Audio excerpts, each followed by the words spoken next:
Meus amados e queridos irmãos e ouvintes, eu vos saúdo com a paz do Senhor.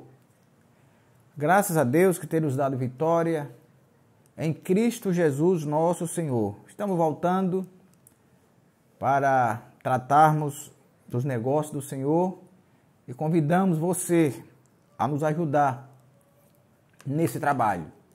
Agradecemos aos 300 varões e varoas valorosos que já estão inscritos no canal. E você que ainda não está inscrito, nós pedimos que você o faça e também fazendo, recomende o canal a outras pessoas assistindo as mensagens. Certamente Deus vai falar ao seu coração. 1 Reis, capítulo 18, versículo 39. Eu convido você a ler comigo. O que vendo o povo caiu sobre os seus rostos e disse: só o Senhor é Deus, só o Senhor é Deus.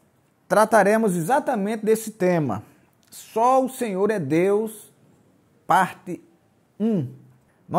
Estava ali, o povo de Israel, vivendo uma quadra muito ruim, período terrível, uma história nebulosa. A Bíblia é enfática em dizer que Israel estava atolada em idolatria. Reinava o rei Baasa. A Bíblia há de observar que quando começou o período do reinado dividido, com Jeroboão, Nadab e assim por diante, a Bíblia sempre diz: no ano tal do reino de Judá, reinou fulano em Israel. Ela não é clara e nós não podemos, por isso, afirmar muita coisa, mas me parece que o escritor estava fazendo uma comparação, como dizendo: olha, em Judá, as pessoas conseguem seguir a Deus. Em Judá, as pessoas conseguem obedecer a Deus. No mesmo período, tudo ali vizinho. Por que aqui em Israel não se conhece, ou não se pode, não se faz isso, não se adora a Deus, não se é correto diante do Senhor? Por exemplo, o rei Asa, que foi um ótimo rei em Judá, reinou 41 anos.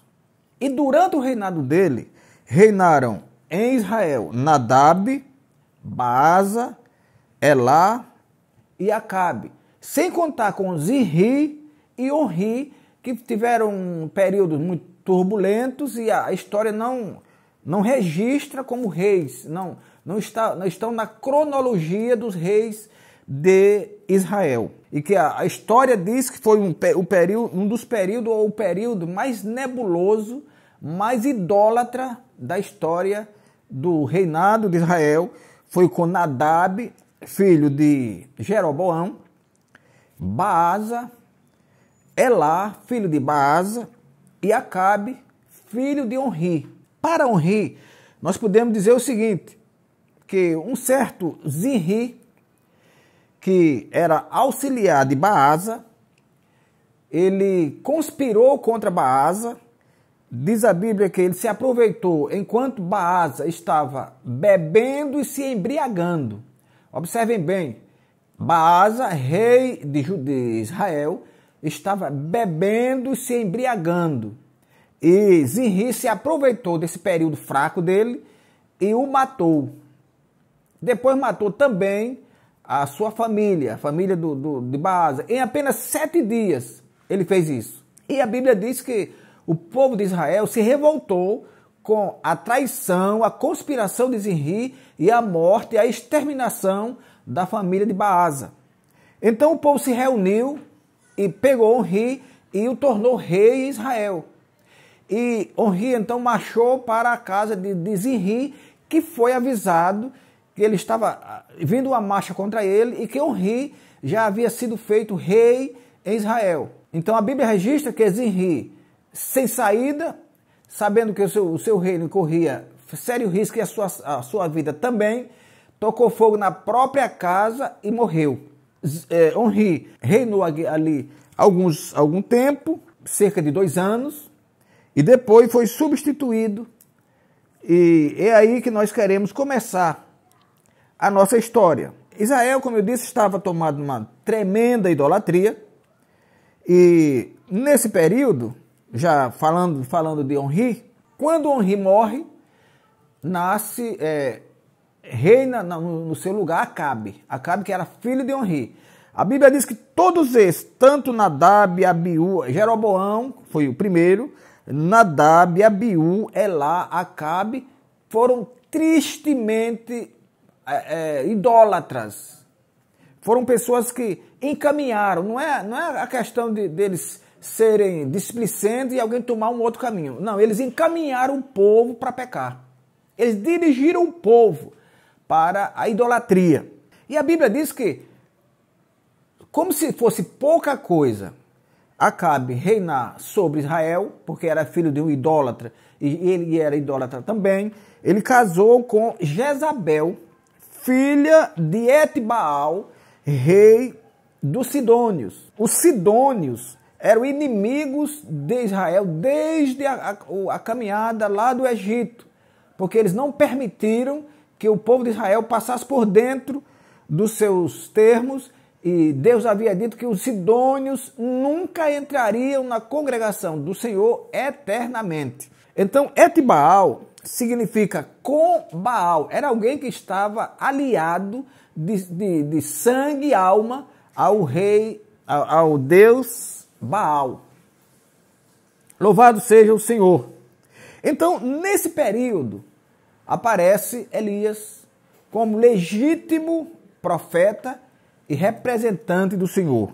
Então a Bíblia diz que Elias faz um desafio ao rei Acabe. O rei Acabe estava muito enfraquecido quando soube-se da morte de Nabote, que era um homem que tinha uma vinha vizinho a Acabe, e que Jezabel queria comprar, Acabe queria comprar, ele disse que não vendia porque era herança dos pais.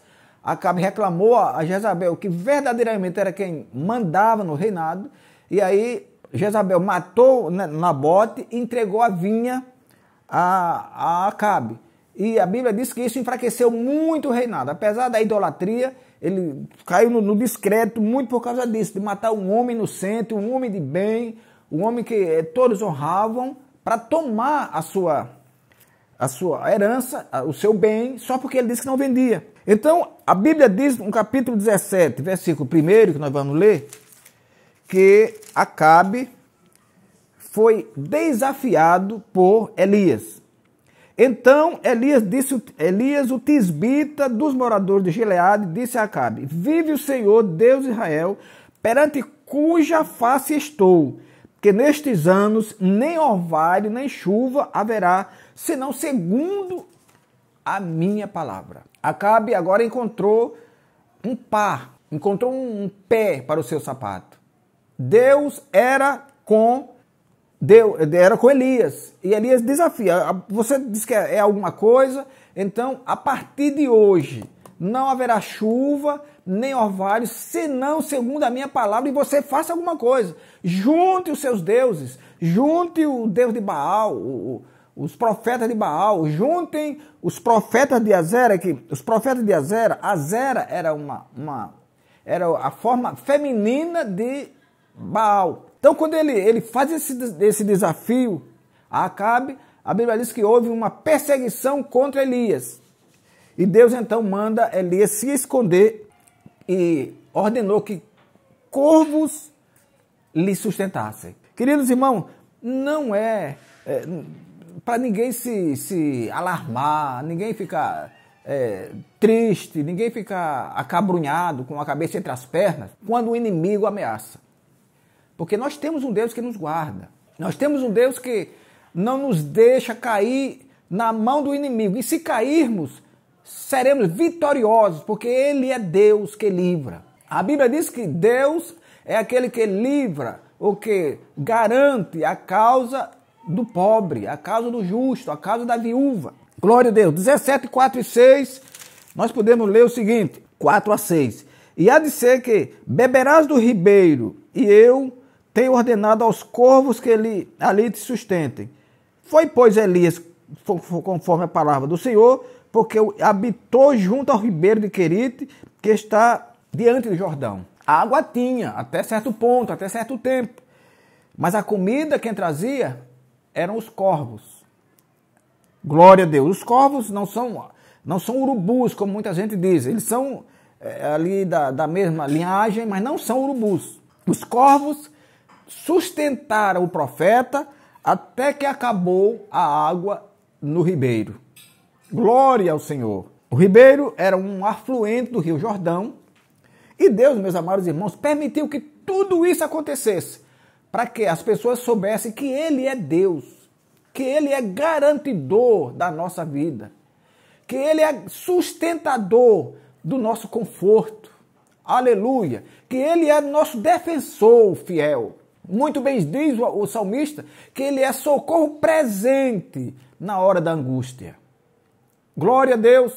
Vá, Elias, você fica lá, você vai beber a água do ribeiro. Lá tem água ainda. Ah, Senhor, e a comida? A comida, os corvos levarão. Os corvos levarão. Deus tem os seus mensageiros, os seus emissários para lhe levar a bênção, para te abençoar, no lugar onde quase ninguém espera. Quem esperaria que aves fossem alimentar pessoas? Quando Deus quer, meu irmão, até jumenta fala. Aleluia! Ninguém esperava isso, mas é Deus que quer e ninguém impede. Acabada a água, Deus manda agora para um lugar onde ele seria sustentado por uma pobre viúva. Não era só uma viúva. Viúva naquela época já eram pobres, já não tinham muita coisa, mas essa era verdadeiramente pobre. Mas se Deus era com ela, ela tinha sustento para o profeta. Se Deus era com ela tinha sustento, ainda que pouco, ainda que diminuído, Deus multiplica para sustentar aqueles a quem Ele ama. Não se incomode, não perca a fé, não perca a esperança. Deus está chegando na sua causa. O Deus que chegou na casa de Elias, o Deus que sustentou Elias por meio de corvo, de aves, o Deus que sustentou Elias por meio de uma viúva, que disse que não tinha nada, e que o que tinha é fazer um bocadinho para ela e o filho comer e morrer, a última coisa que tinha. Mas Deus multiplicou tudo e ela foi abençoada. Glória ao Senhor Jesus. Nós podemos ler, queridos irmãos, aqui em 17:9. Levanta-te e vai a Serepta, que é de Sidom, e habita ali. E eis que eu ordenei ali uma mulher viúva que te sustente. Detalhe, meus amados irmãos, Sidom era a terra de Jezabel. Humanamente, era o último lugar onde Elias deveria estar. Porque Jezabel era filha do rei de Edom. Jezabel era desafeta de Elias e Elias desafeto de Jezabel. Politicamente inimigos e religiosamente díspares, diferentes um do outro. Mas Deus manda Elias se esconder exatamente em Sidom. Sabe por quê? Porque na sanha perseguitiva de Acabe e Jezabel, também o último lugar que eles procurariam Elias era em Sidom. Eles nunca pensariam que Elias se esconderia em Sidom. Mas Deus tem seus caminhos que ninguém entende. Vai, Elias, vai lá a Sidom. Até talvez Elias tenha pensado um pouco, mas logo em Sidom, eles fica lá em Sidom, habita lá. Não é para ficar lá, passar por lá não, é para habita ali, e eis que ordenei uma mulher viúva que te sustente.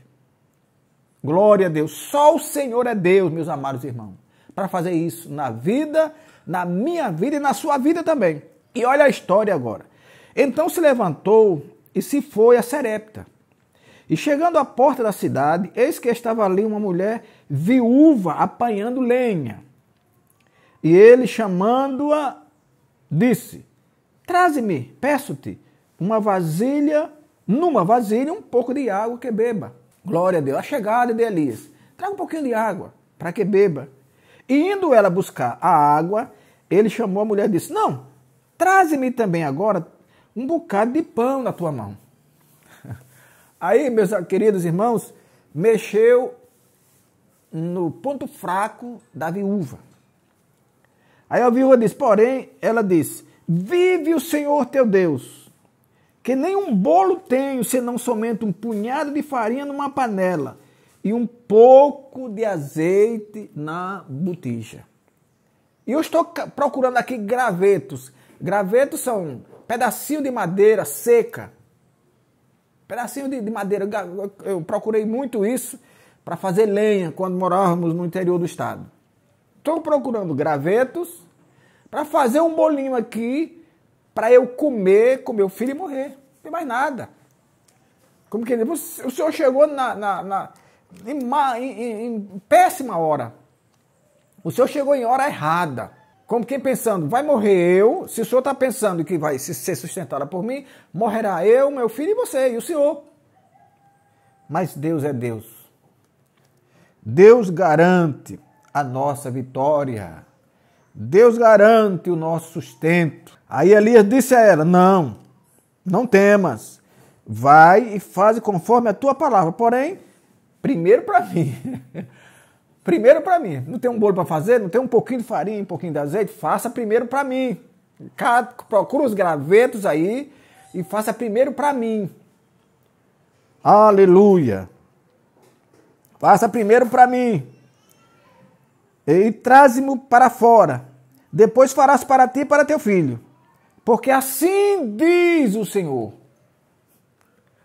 Aleluia. Elias não demorou muito para trazer a mensagem, aquela mensagem que a mulher esperava há tanto tempo. Traga para mim primeiro, porque diz o Senhor que a farinha não se acabará na panela e o azeite na botija não faltará. Só o Senhor é Deus na sua vida. Só o Senhor pode providenciar isso que você pede há tanto tempo. Isso pelo que você se desespera há tanto tempo. É Deus que vai fazer. Não sou eu, não é o seu pastor que pode lhe ajudar, mas ele não vai fazer. É você que tem que esperar em quem pode fazer, em Deus. Não faltará a farinha na botija, na panela, e nem o azeite na botija. É essa a garantia que Deus faz, que Deus dá a cada um daqueles que creem nele, daqueles que esperam nele. As coisas podem estar se acabando, podem estar no fim. Quando Deus chega, tudo volta ao começo. Pode estar, meus amados irmãos, queimando tudo. Quando Deus chega, tudo é bonança, tudo é maravilha. Por isso, eu creio que aquela mulher se alegrou muito com o seu filho. Porque agora ela tinha bonança. Porque agora tudo abastava na vida dela. Agora ela tinha o que comer. Aleluia, tanto ele quanto o profeta. Agora eles tinham sustento providenciado por Deus. Portanto, eu quero dizer nesse momento que aquilo que você está precisando, que você acha que está tão difícil, Deus está aprimorando a oportunidade para lhe dar. Para que você saiba que não é o homem, não é o seu amigo, não é do amigo que vem. Você olha muitas vezes, quer uma ajuda e olha logo, fulano pode fazer. Se fulano quiser, pode me ajudar. Não pense nisso. Crave na sua mente a sua necessidade. E Deus vai chegar na sua vida. Porque só o Senhor é Deus. Que o Senhor nos abençoe e nos guarde até o nosso próximo encontro. Inclinai os vossos ouvidos e vinde a mim, ouvi, e a vossa alma viverá.